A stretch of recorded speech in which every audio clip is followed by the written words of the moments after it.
Hello and welcome to the War Report. Now, do we have quite the packed show for you today? Of course, we're going to get into some stuff about the Ukraine elections, but stuff's heating up around Israel, Syria. There's that. Of course, the Israeli elections are less than a week away. We have some news about Turkey. We're going to get into some stuff about Slovakia, some stuff about the border, Venezuela, and then some Asia stuff. But a pretty standard fare of a show, but interesting nonetheless. So, after 2 months, after I bragged about this last week, the day after, Israel launched a strike on Sheikh Najjar industrial area over North Aleppo. It's been 2 months between then and now when Israel bombed Syria. Last time was January 20th. Then the next time they do it was March 27th. Now, this comes almost immediately after the U.S. recognized Israeli sovereignty over the Golan Heights. This is the first strike on Aleppo in particular since July, when Israel claimed to hit IRGC targets back in the summer. Now, the date on which the strikes occurred, it'll be 13 days from March 27th to April 9th, which is Israeli Election Day. Now, regardless of the outcome, strikes will intensify after the election. If Netanyahu wins, he's going to be re-emboldened. He's going to continue his campaign. If he loses, he's going to take massive parting shots. And with heavier fighting near Idlib, I expect an incident soon. Because Russia has been hammering targets for about, 6 weeks now, and the situation grows increasingly worse. Fighting will intensify for about a week from now. This is my prediction. Assad will supposedly use chemical weapons. You already have Russian intelligence claiming that the Belgians and French are there to set that up, which it wouldn't surprise me.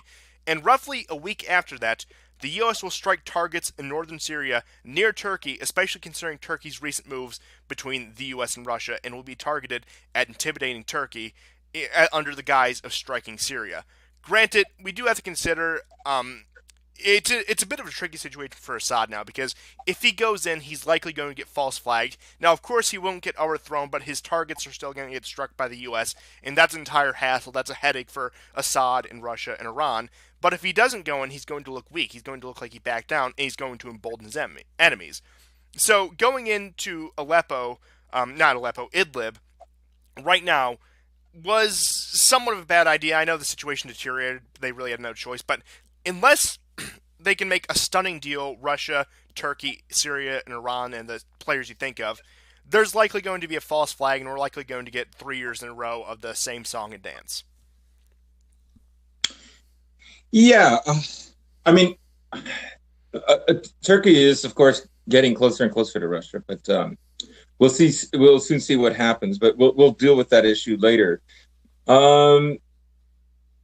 Myself, I think if Assad is forced to retreat from the Golan Heights, I think he'll be forgiven. Yeah, but I think if he retreats from Idlib, it's gonna look bad. Yeah, and I personally don't think he is going to retreat from Idlib. I don't think so either. Again, he can tolerate some missiles, just more of an inconvenience than anything, not anything like doomsday for him. Yeah, like we said last show, if nothing happens in the Golan Heights, fine. If they have to retreat from the tiny bit of ground that they have, but not over the border quite, then that's fine too. But the real meat and potatoes of the issue is Idlib, not the Golan Heights. There's virtually nothing he can do. They can't go in and just go back to 1967 borders. There is more fighting, of course, all along the Euphrates. The U.S. have been attacking that southeastern corner of the Euphrates where Iraq and Syria and the Kurdish-held area meet. Russia, too, has been hitting spots. There's been some al-Qaeda attacks in central Syria, but it's mostly at border, not border crossings, but checkpoints. And so far, they don't rule out the possibility of more attacks, but these are the last days of ISIS and Al Qaeda, anyways. Yeah, these are the last-ditch attacks that they're going to do. They'll do the car bombs, they'll do some shootings, but again, these are the kind of attacks they know that they're doing when they're going to lose, so they're killing as many people as they can before they go down. Right.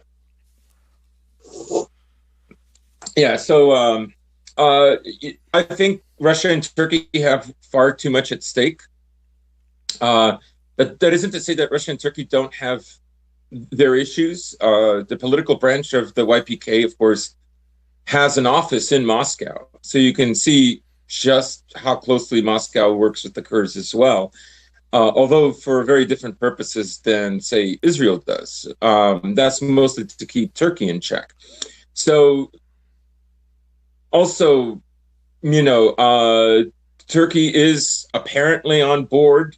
That could soon change to take the S-400 missile defense system from Russia, Yeah, we'll get as into that in a opposed to couple the minutes. yeah. So, anyways, I don't see much change in Idlib, and I don't see much change happening if there's another chemical false flag. People are worn out by it. No, nobody buys it anyways. Yeah, and like I said, we did this analysis the first time. The 2017 Syria strikes was Trump's bone to the neocons, saying, "Look, I'll play your game so long as you play with me," which got thrown out the window relatively fast. 2018 last year was when John Bolton came in. So you look at the where we struck, you look at the kind of bombs we used, the bunker busters. That was probably targeted, even though it didn't hit any Iranian troops or any Iranian assets in Syria. It was probably targeted, showing Iran what we could do in Syria if we wanted to. And like I said, I think following that logic, it's probably going to be a similar type of attack, but targeted towards Turkey rather than Iran. Right, and we should mention that Netanyahu is ahead in the election runoff so far. They're going to control probably over like his block, anyways, over 65%. He's gained 3 seats over one of the other parties that he's running against, one of the Jewish parties. There is a center left Arab party, and actually they control 30 some odd percent of seats. Again, it's a block. It's not just one party. But And yeah, yeah.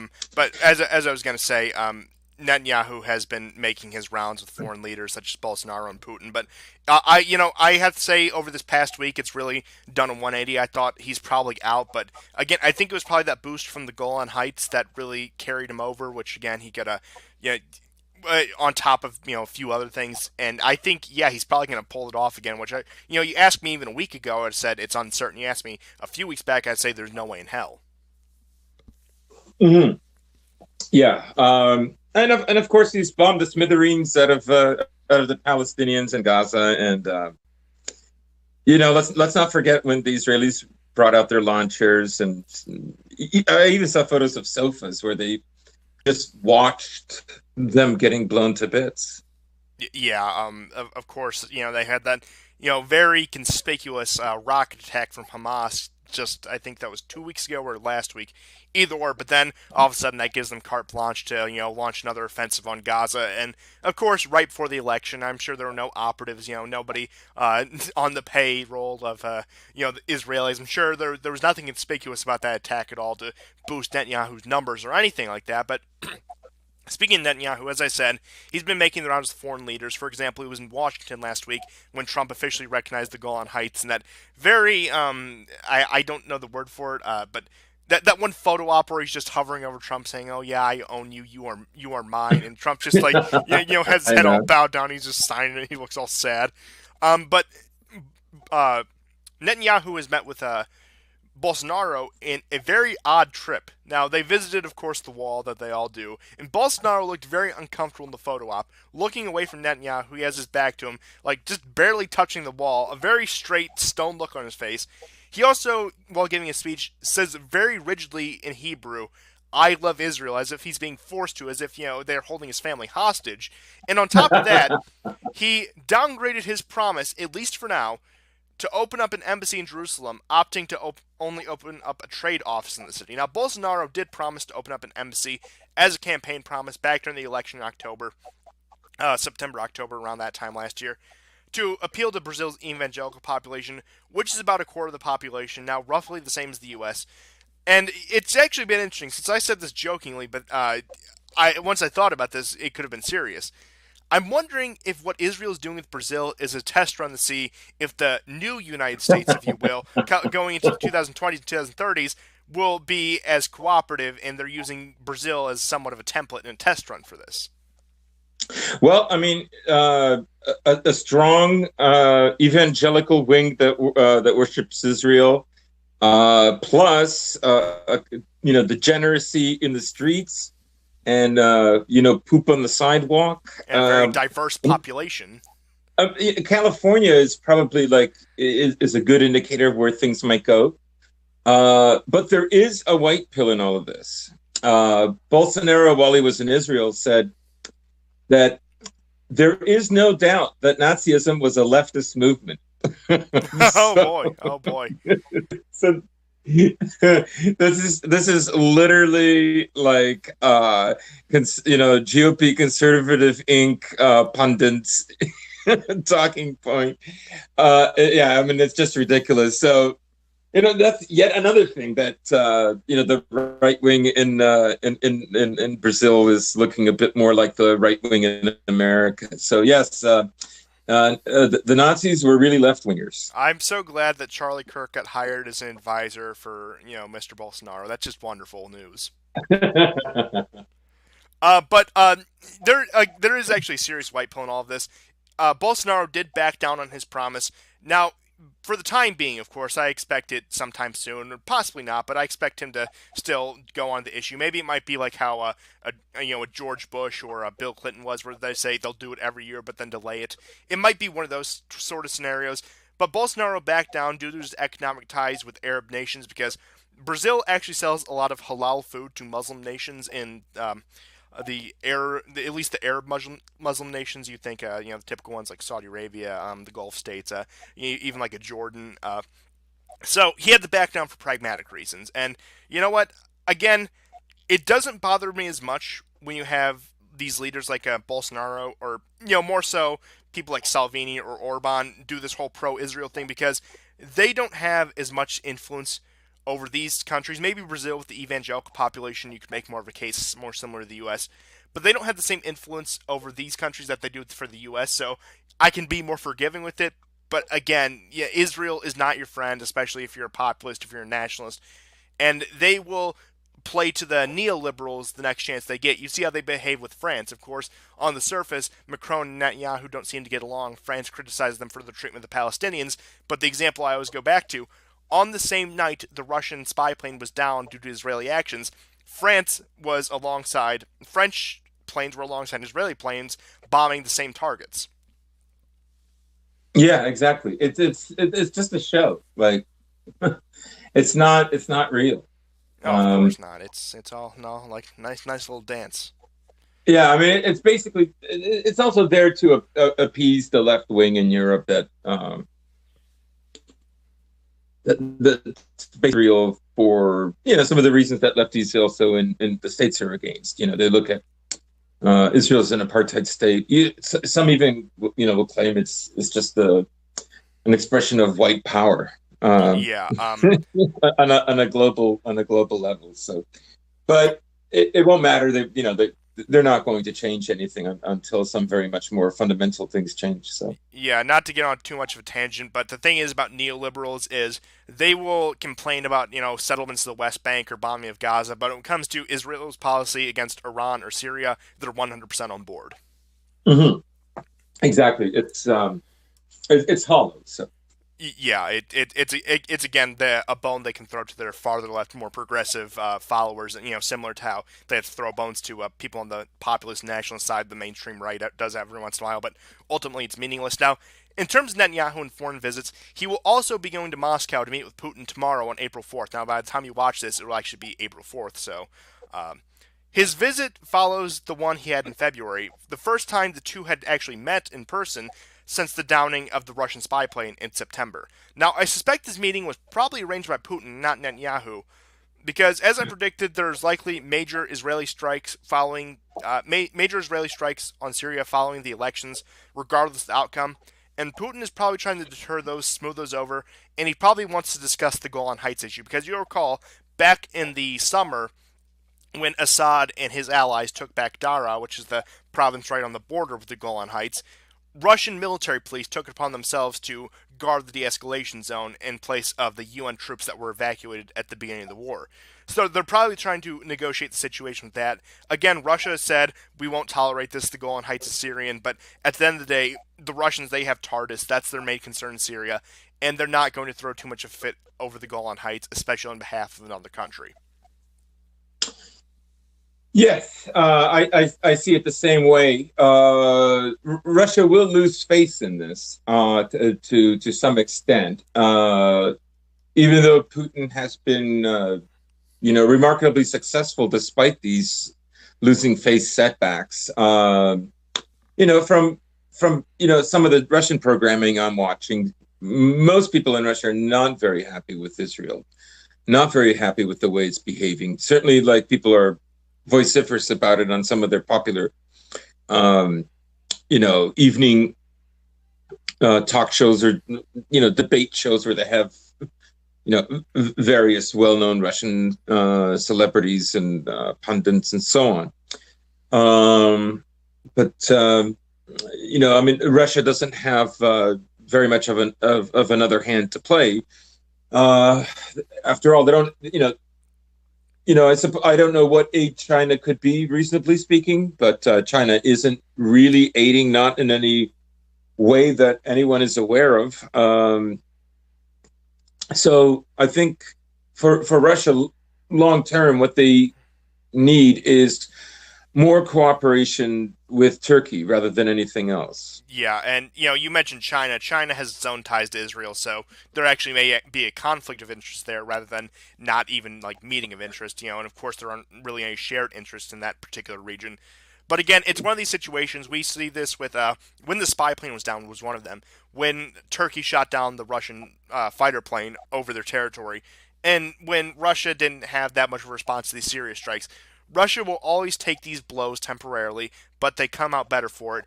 And again, no, even when they take these blows, over the long term, in the long game, their situation still manages to improve day by day. Yeah, I would agree. It's not it's not the most glorious strategy, but it is working. Yeah. I mean, it's almost some I guess you could say for the old cliche, the slow and steady wins the race kind of thing. Yeah, very much, very very pragmatic.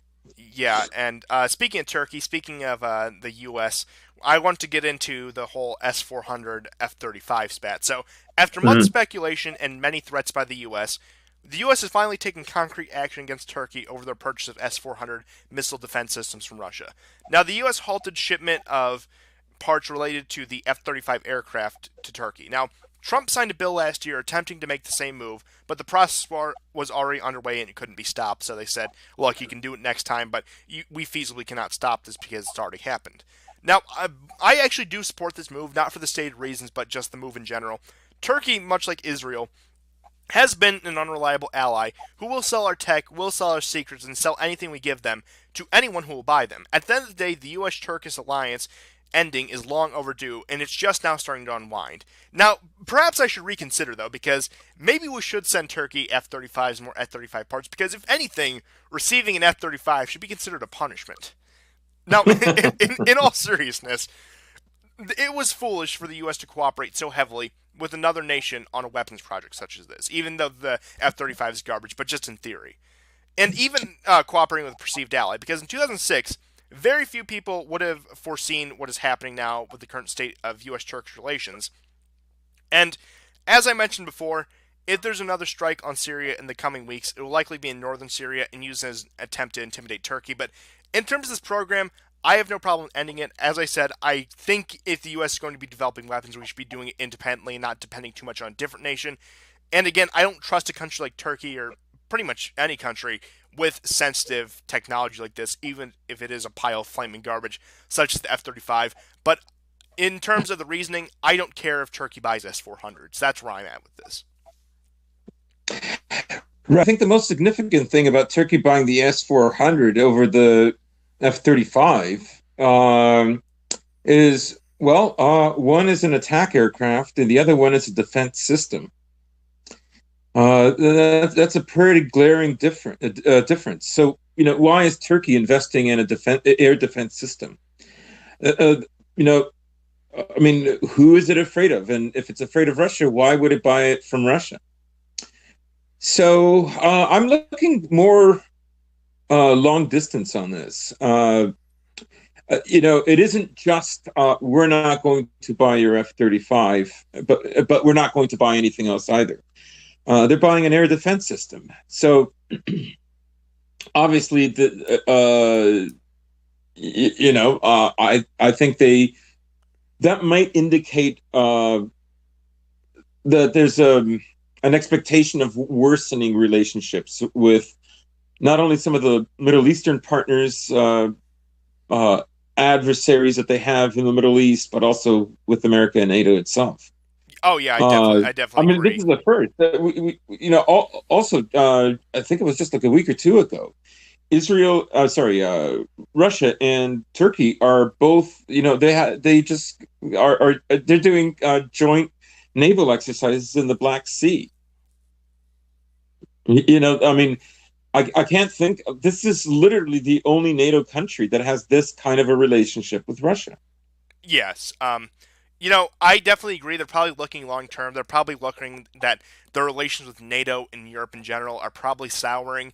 And even though it may not come to it, especially now, especially in the current situation, it could turn worse.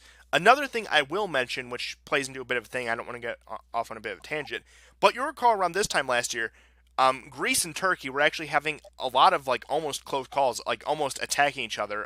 Their fighters were crossing into each other's airspace. They were like grazing each other's helicopters. In fact, I think Turkey like grazed a helicopter that was actually carrying the Greek prime minister in Oh my May God. of last year. So it could be that. But another interesting thing is, you say Turkey, yes, is probably the closest NATO country to Russia. But another one that's growing closer, of course, the Italians. We talk about that a lot. But the Greeks are actually have been looking to Russia lately. You see, even under their far left government, they have been looking to the Russians, and of course, it has to go back to the debt crisis and the whole EU thing. But it's going to be interesting if, I mean, you look at the way the U.S. alliance has kept nations that have hated each other. You think of Japan and Korea; they've kept them at relative peace with each other under the same sphere. I see a similar thing happening. A few, 10, 15 years down the road between Russia, Turkey, and Greece, where Russia keeps them at bay with each other, while also having them both in Russia's sphere. Right, and it allows Russia to play each one against the other. Uh, so it, it's actually for Russia, anyways. It's a very good situation to be in. We also shouldn't forget that South Stream 2, Turkish Stream, is under construction at the moment. So there are big plans for the future. Even if Turkey doesn't buy the S-400 system, I have strong doubts that Turkey is going to be anything the way it was prior to 2016. Oh, So I think those absolutely days not. are gone.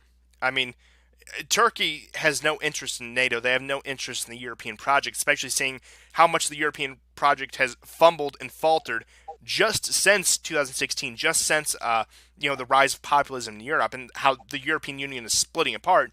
Turkey has no interest in that anymore. They're going to look eastward. They're going to look particularly to the Russians, probably to the Chinese, even to the Iranians to an extent. You see those Sochi summits they have with Putin, Erdogan, and Rouhani. Those were happening like almost weekly Yeah, last year. So yeah. Turkey is definitely returning to its eastward position, and not to sing the praises of Russia too much, since I know God knows they have their problems. I mean, compared to the West, they may look good, but again, that's a discussion for a different day. But I trust Russia to keep Turkey on more of a leash than the West was able to. Yeah, I think so. I mean, one of the reasons for that is that it also has, different factions that can compromise Turkey vis-a-vis the PYD, which is the political branch of the YPG. I was honestly quite surprised that they have, a political office in Moscow, right? So Russia is really managing things very well, all things considered. Um, and like I say, this joint project for South Stream, this is a very big deal because it's going to also play an important role economically for all of the Balkans. The stream is going to go from Turkey to Bulgaria to Serbia, Hungary, and Slovakia, and so on. So uh, there's a significant amount of countries that are invested in this. Oh, absolutely. And, again, we were also talking about, their deals with Austria and their deals with Germany over the, past several weeks. And, again, things are really looking Russia's way. Look, they may have the U.S. and NATO in their backyard in terms of Estonia, Latvia, Lithuania, and, of course, Ukraine, which we'll get into. But, again, they found a way to circumvent that through Anatolia up into the Balkans. And it is impressive. And you know what? As far as I'm concerned, I know a lot of people, a lot of Americans be like, "Oh, how dare our allies betray us?" As far as I'm concerned, it's like, good luck, Russia. It's your problem now. Let's focus, on our country because it's falling apart. And we have some stuff on the border which I'm actually happy with, which we'll get into. But that's getting off aside the point. Now, speaking of Russia, speaking of Europe, let's get into Ukraine. So on Sunday, Ukraine had its first round of elections. Now, the two winners were Zelensky at 30% and Poroshenko at 16%. So this election, I dub it, and I will name this episode, it'll be the comedian versus the Candyman.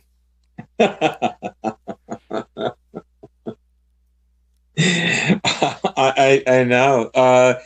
It's hysterical also because he had a show that basically he's some comedian that becomes president, and he's literally the comedian becoming president.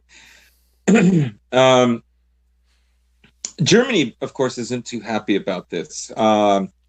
One of Merkel's ministers apparently said that was quoted in the paper and said that they're very worried that Zelensky is comfortably leading the pack after the first round.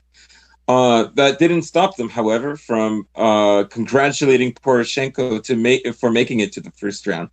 But there was no congratulation given to Zelensky. So that is very telling. So there is a kind of very much an uncertainty and an apprehension about what's happening in Ukraine right now. America is very, very quiet about it, but I look at Germany's response as kind of like an indicator, the canary in the coal mine, so to speak, about the way things are shaping up this election cycle.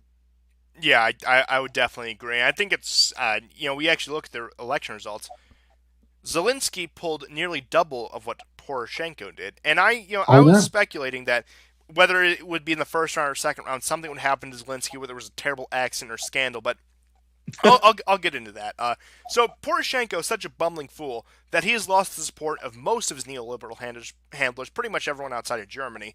And Zelensky is someone with no platform, no ideology, no ideas of his own, and he's done virtually no campaigning, and has made the statements he has made have contradicted each other. Pretty much, he goes back and forth. And he's gone back and forth, especially with his statements on Russia, the Donbass, and Crimea. Now, will he win the election? I have absolutely no idea. As I said previously, I figured something would happen to him soon. And the next election is April 21st. Now, Zelensky may be allowed to win this either willingly, but he may be either willingly or forced to kiss the US EU ring because he's so wishy washy, so malleable that they may just let him win and try to bend him to their will. Yeah, I mean, strategically, I think this is good for Russia, despite again Russian television shows and newscasts ridiculing Zelensky. I mean, they of course know firsthand about the back and forth. So they actually find him quite funny in this regard, right? So like Russia doesn't feel threatened by Zelensky whatsoever. So yeah, he's a butt of many jokes now. That said, he's malleable, which means that he may not. I mean, he may also be malleable if certain pressures are exerted from Moscow as well as from Washington and Brussels. Oh yeah, I mean, if Russia and I'm going to get into more of my thoughts on this. If Russia can really play on the ethnic tensions in Ukraine, which they have been for the past 4 years, past 5 years, very successfully, they can really bend Zelensky to their will as well. Again, he can bend either way, and I see him almost as being um, I'm trying to think of a good term for this. Brainless Erdogan, where is Erdogan, he plays back and forth strategically. Zelensky, I think he'll just so happen to be played back and forth. Yeah, it's hard to tell. I have no idea what possessed him to do this. I know there's people who probably hypothesize, quite rightly what. I just, so, obviously someone is supporting him. It could also just, very well be that there's money in it. Well, the story Uh, actually goes is, people wanted him to run, so he said, okay, I'll do it. yeah, I mean, it's just, I know, but it's just a LARP, but uh, it, I just find it so surprising. I guess, I mean, it's a country that's in a very, very desperate situation. They've lost over 4.5 million people who've left the country as refugees. Um, their standard of living is far worse than when Yanukovych was in. Uh, it's a country without direction, and it's a country that, even if you take out the Donbass, it's a country without much coherence. Yeah, and again, in terms of economic and strategic value, that went out the window after Crimea joined Russia. So again, the West doesn't care about it. That's why we've invested so little into it, as compared to what you. How much do you think the West would have invested in Ukraine had the coup been successful and Russia not been able to act in Crimea? I bet we'd be investing billions in that country, like almost like Israel levels investment. Oh, absolutely. The entire Azov battalion would have been liquidated, and there would have been like a gay pride parade celebrating the new NATO air base and naval base in Crimea in Kiev. Like that's literally what would have happened. Yes, and it's not like they don't have the Pride parades already, but of course they've been toned down. And just as an aside, I still enjoy that one story, the Pride parade in Odessa. Afterwards, you had the priest out there, blessing the streets, trying to cleanse them. I know. And the It's best so part is they were heartwarming. part of the like Ukrainian church that's actually aligned with Russia, so that makes it all a lot better. I know, I know. Points of reason. Oh, Now, regardless of the outcome of the first round, and regardless of whatever the outcome of the second round will be, one thing is certain that Ukraine is ethnically divided. Majority Russian areas which voted for one of the minor candidates, I believe his name was Boyko, who actually wanted a reconciliation to mend relations with Russia. Now, if Poroshenko wins, he will likely continue what he's been doing in eastern Ukraine for the past, 4 or 5 years. And I suspect the situation has the potential to deteriorate drastically between now and 2024. As we were saying, Zelensky, he could be persuaded to shell the Donbass, or he could be persuaded to hand the Donbass over to Russia. We have no idea what we're getting with this guy. He's a complete unknown quantity at this point. But like I'm saying, no matter what happens, ethnic tensions will be inflamed no matter which way he goes in. If assuming Zelensky wins, and I'm actually going to say outright, I think he probably will be able to pull this off. I think Poroshenko probably will be sunsetted, for to use a more delicate term. But yeah, I think Zelensky might actually be president, and depending on which way he bends, either way, there's going to be ethnic tension in Ukraine. Either going to piss off the Ukrainians or he's going to piss off the Russians. And either way, it's going to fracture the country politically, if not actually fracture the country and split it. yeah, I would agree. Also, I think Ukrainians are very much interested in a turning of the page. Let's face it, Ukraine is shelling the Donbass virtually on a daily basis anyway. So, what are they going to do? I mean, I subscribe to several channels that kind of give the daily news about what's going on there. And granted, some of them are overblown, but, they'll say major attack to happen tomorrow. Uh, and there are attacks, but I mean, there's just literally no success since 2014. I mean, all they're doing And is, killing civilians and hitting worthless targets and enraging not only the Russians in eastern Ukraine, but the Ukrainians in eastern Ukraine who identify more with the Russians. right, there's that too. And then there's the Ukrainians who identify with Ukraine and, of course, want those territories back. Uh, I mean, it's kind of like a sign of impotency, right? Like, I think that's another reason why many are probably not going to vote for Poroshenko, and Poroshenko is not going to be elected. you could argue that even from a subconscious point of view, that Zelensky winning and Zelensky failing in that, but maybe succeeding elsewhere for Ukraine, uh, is a turning of a page that Ukrainians are looking for across the divide. I mean, the worst outcome that could possibly happen, short term for Ukraine and short and long term for the West, is a fractured Ukraine. So, what are their options? If the comedian can make people laugh and smile better than the Candyman, long term, that's probably a better solution.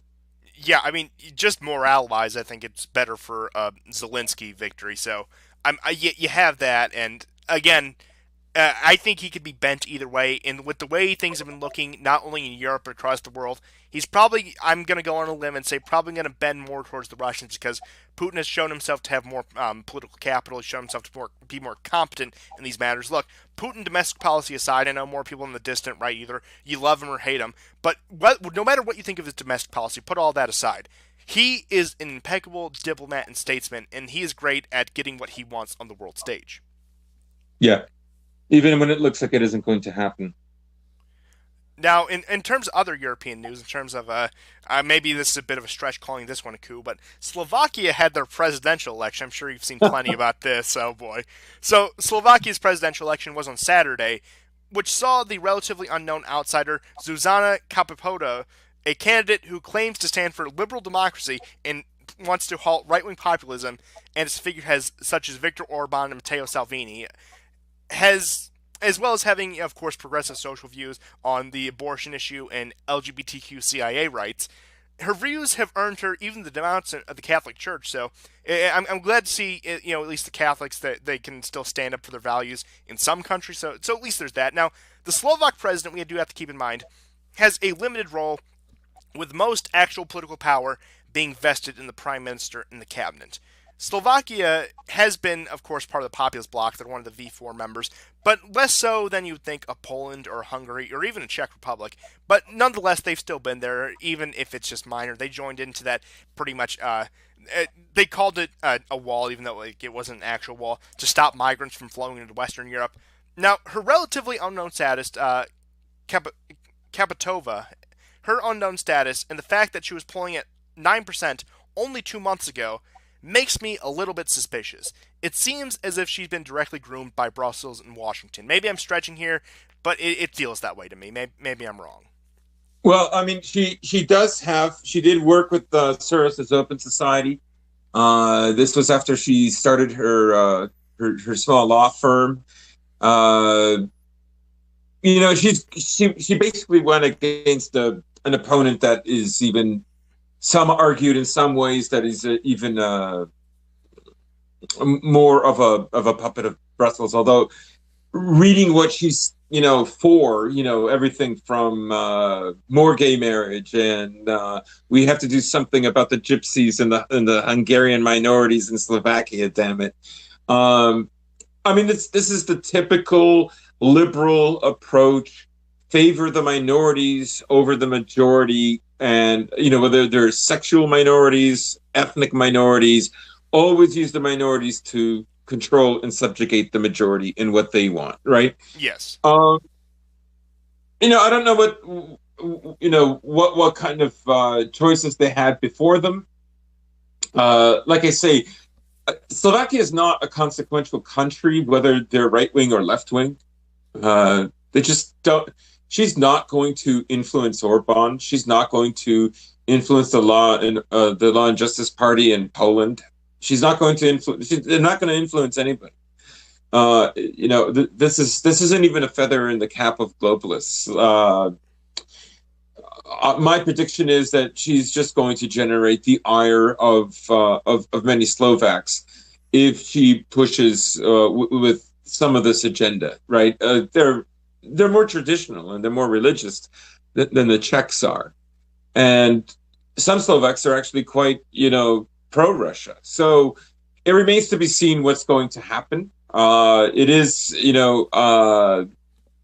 rather sad since Slovakia has now elected their first female president, which 99% of the time is very bad news. Yeah, like I'm sorry, not every woman in politics can be Marine Le Pen. And look, beyond that, like again, probably half a percent. It's generally ill-advised, at least in my opinion. Now, I will say this about the election in Slovakia. I saw some people saying, "Oh, this is an end to populism." Of course, I'm exaggerating, but some people were concerned about this. I can see that the fact that the neoliberals have made their push into a V4 country, into a Visegrad Group country, why you might be a little bit concerned. But keep in mind, in 2016, Austria elected a president from the far left Green Party. But then the very next year, I know there's some criticisms you can have of the Austrian government in terms of the populace, but compared to most of Europe, Austria is doing pretty damn good. They elected their populist coalition pretty much just a year later, actually less than a year later. So, again, in these countries, the president is not significant. They're a figurehead. They preside over ceremonies and meet with foreign leaders sometimes. So, at the end of the day, it's insignificant, as you were saying. Right, right. And Slovakia as a country in Europe is far, far more insignificant than Austria or the Czech Republic or even Poland. It's just not. I mean, it would be the same way if like it's just a little bit on a higher order of magnitude of say Montenegro or let's say Macedonia is already in the EU. They elect their first bisexual president who's going to free the furries. Like who cares? I mean, these countries, like in terms of geopolitical real power, like they don't intimidate anybody. They're not political leaders, even if they were right wing. They're not going to play a tremendous role in influencing other countries. Yeah, I mean, it's for example, if you want to like an alternative one, it's as if Russia were to lose Moldova and its sphere. At the end of the day, it doesn't really matter. Right. Now let's move on to some actual some good news on a bit more the home front. Trump is actually, after months of disappointments, making moves I can fully get behind and say I support my president. Now it's been a good long while since I could utter those words. Now Trump has cut aid to what they call the Northern Triangle countries, which are El Salvador, Honduras, and Guatemala. Now Trump has threatened this move several times over. He's been threatening this since 2017, but he finally went through with it. Now, contrary to popular belief, most people entering the country illegally through the southern border are not from Mexico, but are from either El Salvador, Honduras, or Guatemala, and those Central American nations. Not so much Costa Rica and Panama, but they are from, again, Central America. They travel through Mexico. The Mexican government lets them in. And that's where actually the bulk of the illegals are coming from, at least nowadays. Now, what the northern triangle countries do actually reminds me of the Cuban boat lift. Now, for those of you who, of course, seen Scarface, which should be most of you, if anything, of course, you know what the Cuban boat lift is. They just expel the dregs of their society to the U.S. and say, get out of here. We'll pay you to go. We'll send you north. Just get out of here and stop ruining our country. Which, who can blame them? But Mexico allows them to pass through, but does not allow them to stay. And you'll recall back in October, November, during the last caravan, a lot of the Mexican people were actually mad, especially in these border towns, that you had these Guatemalans and Salvadorians staying in their town. And there were giant protests. There was actually some violence that broke out, and they were actually like saying like pro-Trump chants, which it's odd how these things come together, especially in this era. But the second move, which Trump is saying he wants to make, but he hasn't gone through with yet, is he wants to temporarily shut down the U.S.-Mexico border. Now, of course, the neoliberals immediately cried out in agony, and do you know why? Because their main concern was the avocado supply would be depleted within weeks. No joke, that was an argument they made. That is so Bugman. Yeah, and now another concern they brought up, although disingenuously, would be the negative effect on the auto industry in the U.S. due to how connected the U.S. and Mexico are interconnected in the auto industry. Now, granted, keep in mind, this comes from the same people. These complaints come from your Pelosi's and your mainstream Democrats, the same people who champion NAFTA as just this great thing for the American worker. These are the same people crying about how the auto industry will be destroyed by this. Yeah, yeah. I mean, I'll wait and see if it happens. Yeah, but I mean, I'm one not. out of I'm two not ain't very bad. confident. And I mean, at this point, what difference does it make, especially with what Kushner is doing? I can't even sum up the power to be excited by this. Yeah, I understand, but again, I gotta hold on to every little nugget I can find. But yeah, of course, Kushner comes out saying we need more legal immigrants, we need more HB1 visas, we need more tech workers to import and pay them half what we pay an American worker. Of course, they have all that going on now. Well, yes, in terms of the border shutting down, which who knows if it's going to happen at this point, it would be a drastic measure. But after decades of inaction, we've really been left with no choice. It'll hurt the U.S., but it'll hurt Mexico a lot more. My only complaint is especially doing it now, and of course with the whole Kushner thing, he's really rolling the dice so close to the election. Because if this does have that much of a negative impact on the economy that the neoliberals say it has, I don't think it'll be that much, but of course it'll be something. It's gonna turn people off to Trump, especially in these states that he swung, such as your Ohio's, your Michigans, your Pennsylvanias, where the auto industry is actually still somewhat strong. Now, this move should have been taken around this time last year, and I would have been ecstatic had he shut the border around this time last year when the first caravan was coming in. But again, I'm sort of with you. Of course, I'm more excited. I'm just more of an optimistic person in general. We've gone over the dynamic of the show numerous times. You can watch previous episodes. But I am with you. I can't be as excited as I would be because, again, it seems like, too little too late at this point for me. Yeah, unfortunately, I mean, I'm with you. I empathize. It's I don't know what else to say. Now let's move on to a much more fun topic, a topic that we've actually been able to back off a little bit over the past few weeks, but unfortunately has turned back up. None other than our good friends in Venezuela. Now, in Venezuela, Guaido has been barred from holding public office for the next 15 years, and Trump has met with Guaido's wife as a result of this, Fabiana Rosales. Now, you see, she's a strong, independent woman of color who doesn't need to take her husband's name. So, okay, she is Ms. Rosales. Thank you very much. Now, during that meeting, Trump said Russia should must get out of Venezuela, and that quote all options are on the table. He loves that phrase. He uses it on North Korea, on Iran, on Syria. So don't put too much stock in that phrase. Don't act like this is doomsday. That it's another Cuban Missile Crisis. It's not, and if it is, it's just the Cuban Missile Crisis plus gay pride parades, which, better or worse, who knows at this point. Now, of course, Pompeo and Bolton were just ecstatic about these statements. They were like, I agree, Mr. President, on Twitter, and of course I called them both nerds because you look at them. I mean, especially Bolton with the glasses and that mustache, but that's a topic for a different day. Now, Mike Pence had probably had the cream of the crop in terms of these statements. He called Russia's moves a, quote, unwelcome provocation and said, and I quote, we call on Russia today to cease all support of the Maduro regime and stand with Juan Guaido and stand with all nations across this hemisphere and across the world until freedom is restored. Truly inspiring words, Mr. Vice President. Until Truly freedom is inspiring words. restored. I know. It's like, really, bitch, please. You know what I love about this is, this was announced. Guaido was stripped of his political power, so to speak, by this move from Maduro. Like after America already gave the warning, and after Russia had already sent another 100 special op troops. So obviously they don't take any of this seriously. Yeah, and again, I know Trump is completely compromised now. At this point, he's not even president. We have President Bolton, President Kushner, depending on the day. But again, you can see even in this man's eyes that he doesn't care about these statements, that he's saying them because he's pretty much forced to at this point. Now, at this point, I could not care less about a couple hundred Russians in Venezuela. It's fair game with the U.S. troops spread across Eastern Europe, the Middle East, and Central Asia. The only way to get Russia out of Venezuela, which I know this isn't going to happen, is a U.S. withdrawal from Ukraine or some comparable nation.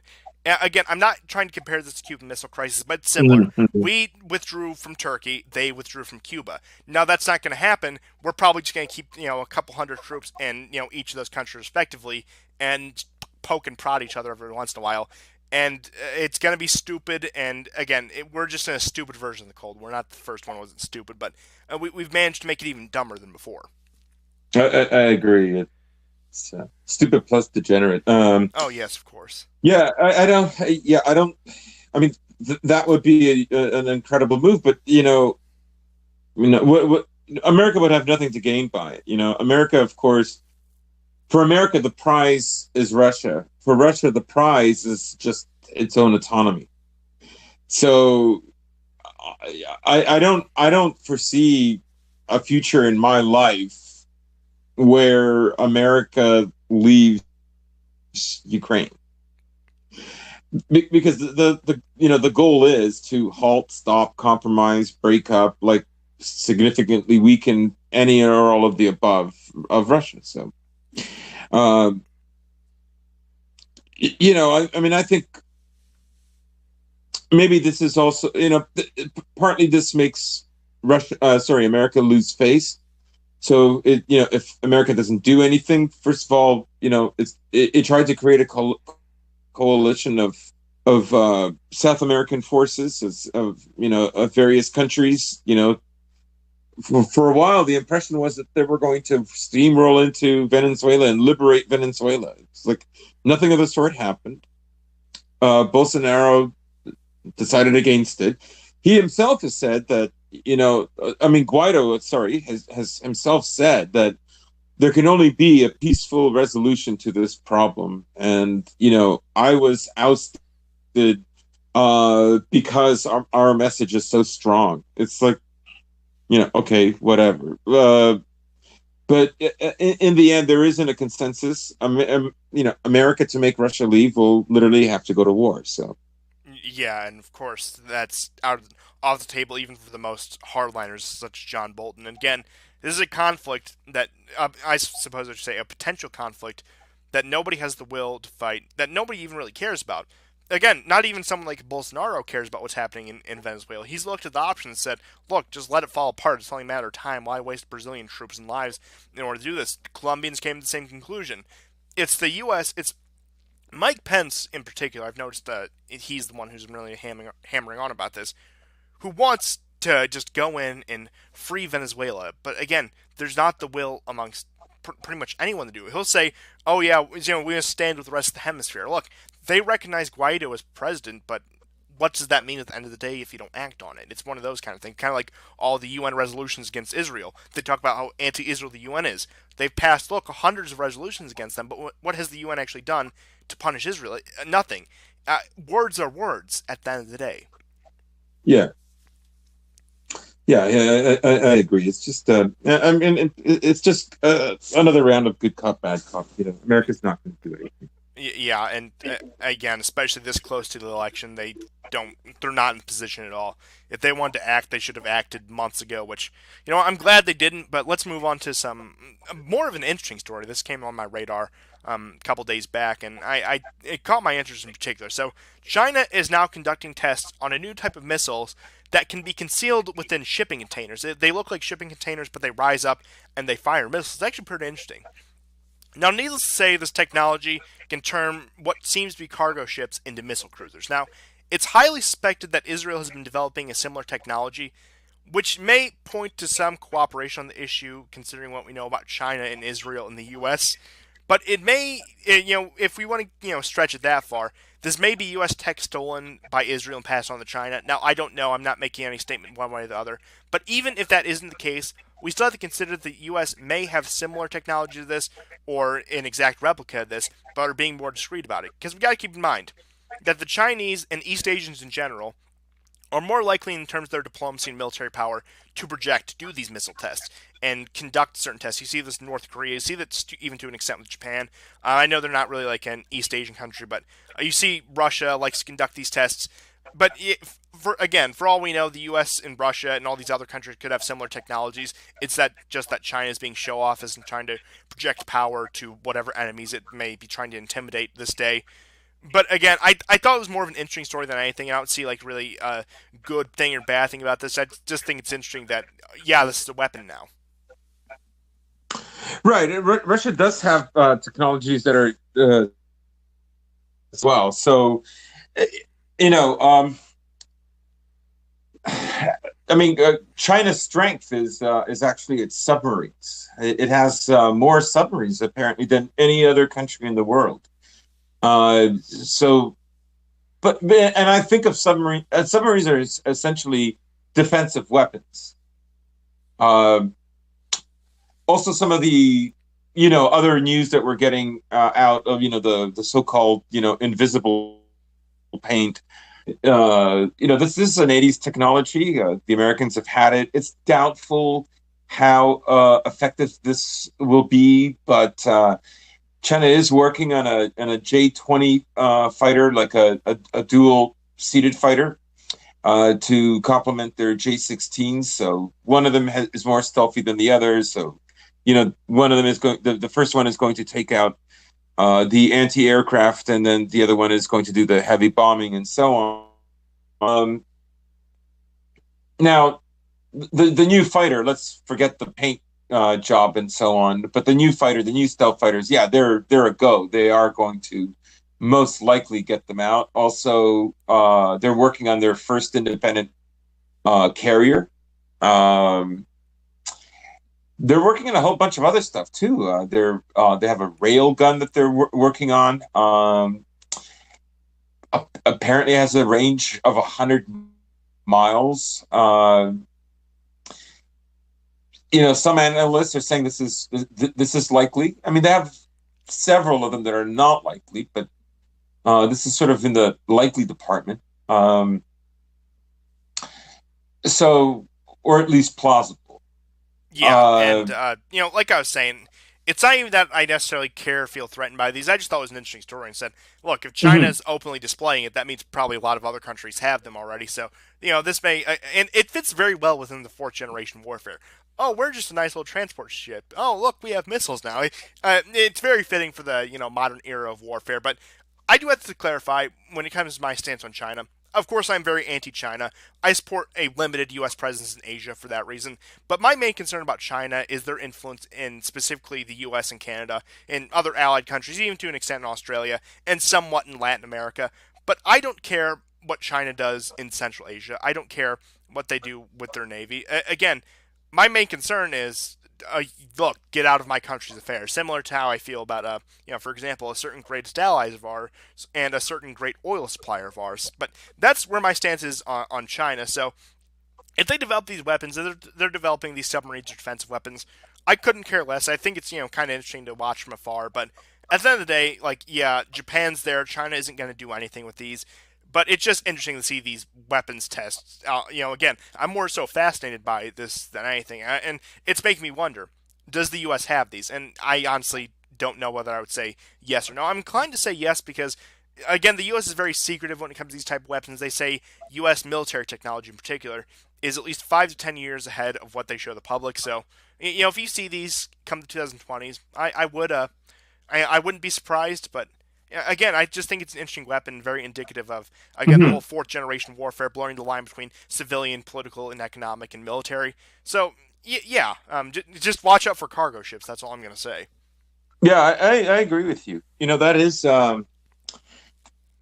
Uh, that is actually the most interesting part of it is this fourth gen warfare. Again, it goes back to like I always think of reading Jean Baudrillard and about his ideas about the system and about like terrorism is really the only way that you can catch the system off guard. That you can put it off balance. And interestingly enough, you know, state warfare. I'm not going to talk about like the Gladio. That's operations and sort of domestic domestic psyops and so on. I mean, I'm pretty sure most large countries do them. Uh, but how, on an international level, right? This idea that no one is willing to engage in a nuclear war.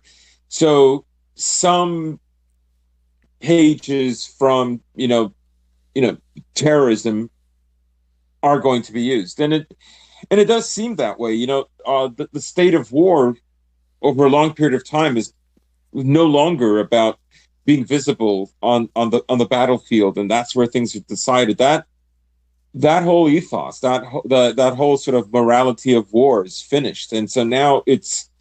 I mean, I see things logically going in this direction where everything is a potential enemy. It can be under anything, and that's really how fourth generation warfare is going to go.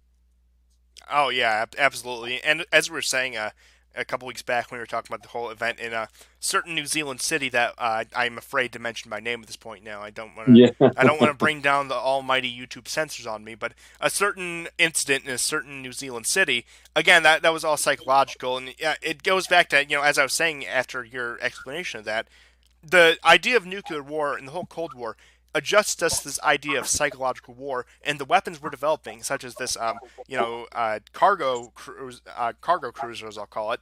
It's again these weapons that can be concealed. It's saw this paranoia after 9/11, such as the everything is a weapon, everyone is a terrorist sort of thing. But I do want to move on to one last story for the night, and that is actually with China's a good friend. I say that completely non sarcastically. The Japanese.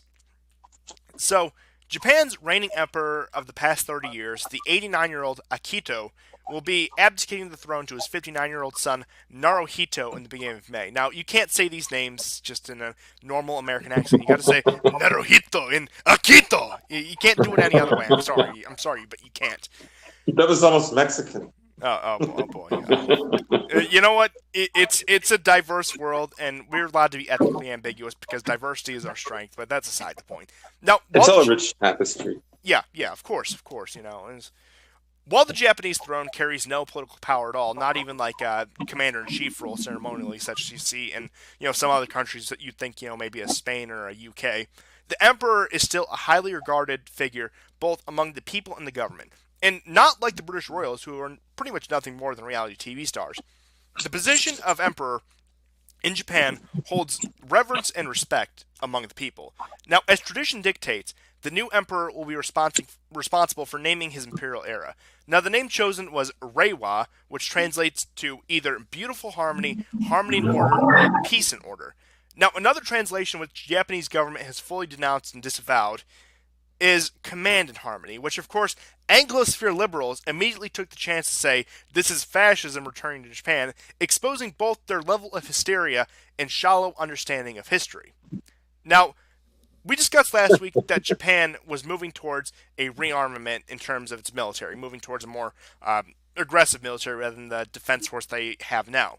Now, we speculated for many reasons while missing the most obvious ones. Japan realizes the world is growing multipolar, they realize the declining U.S. influence, and they know they won't be able to rely on the U.S. the way they have been for the past 70 years. So, despite the emperor serving only a cultural role, the vision he sets forth, the whole Reiwa era thing with the peace and order or harmony and order, whichever you prefer, it really is in line with the current government's policy of rearmament and their moves in Asia in respect to pretty much just the Koreas and China in particular. So I think it's interesting that the emperor wields no real political power. He is pretty much in line with the government, at least from a cultural standpoint. Right, and Abe has also stated that the choice of the words and their meanings are there to protect and preserve certain ongoing and lasting Japanese values. He was careful to mention that the world is changing rapidly, and he would like to preserve this distinctiveness of Japan. So, I think that's another. The Anglosphere can call it fascist all they want. At the end of the day, the Japanese people want to determine what kind of country they live in, and that too is with a kind of perceived. With the perception of America is a very slowly declining power. Yeah, even though like it didn't carry too much ramifications on the world stage or pretty much even on a domestic level for Japan, I thought it was an interesting story to mention. Like I said, the emperor is still highly regarded. He's responsible for setting forth a new era, and like I said, he's pretty much completely in line with the government on that note. And again, that's the way the Japanese have conducted themselves for a while. And that's the way I see them conducting themselves from this point on. They want peace and order, almost to as much as I hate to borrow a Reaganite phrase, more like the peace with strength thing. We're so powerful, you don't want to touch us, sort of thing.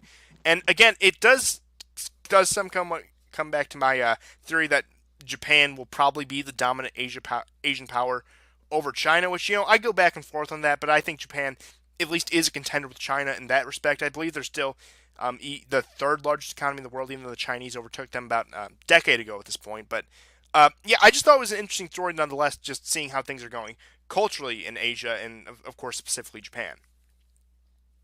Right. They're going to assert themselves. I honestly think, though, that this move. I think of course, it addresses. I think maybe the concerns for China and to a lesser extent Korea, but I think it addresses also a kind of a concern about the kind of influence that the Western Europe and the Anglosphere is exerting on the world, on the rest of the world that isn't really part of their sphere, even if they're technically on paper part of their sphere.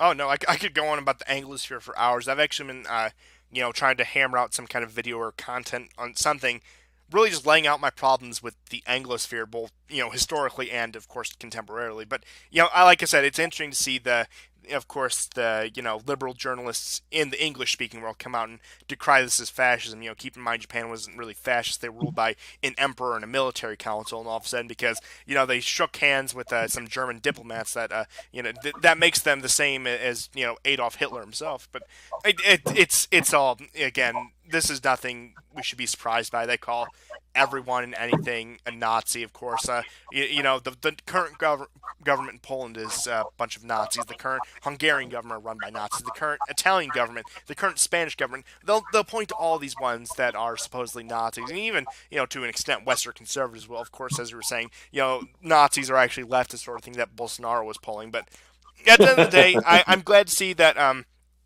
more countries, not that Japan really ever, I would say, accepted neoliberalism, but I'm glad more countries are taking a firm stance against it, both culturally, as with the emperor, and actually politically and geopolitically, as with what we're discussing last week with Japan's rearmament. But I think that's a good note to end it on. Thank you all for tuning in. This has been, again, episode 48, a good show, just chugging along, going along in the future, and I've been enjoying it. I hope this has been informative, entertaining, has filled your need for whatever you were looking for. And I will see you at the broadcast, even though this will not be live. Even though I think I like this format better now. You let me know in the comments. You let me know in the chat what you prefer, and I'll try to adjust accordingly. But we'll see you guys next time, and goodbye. Thanks, guys.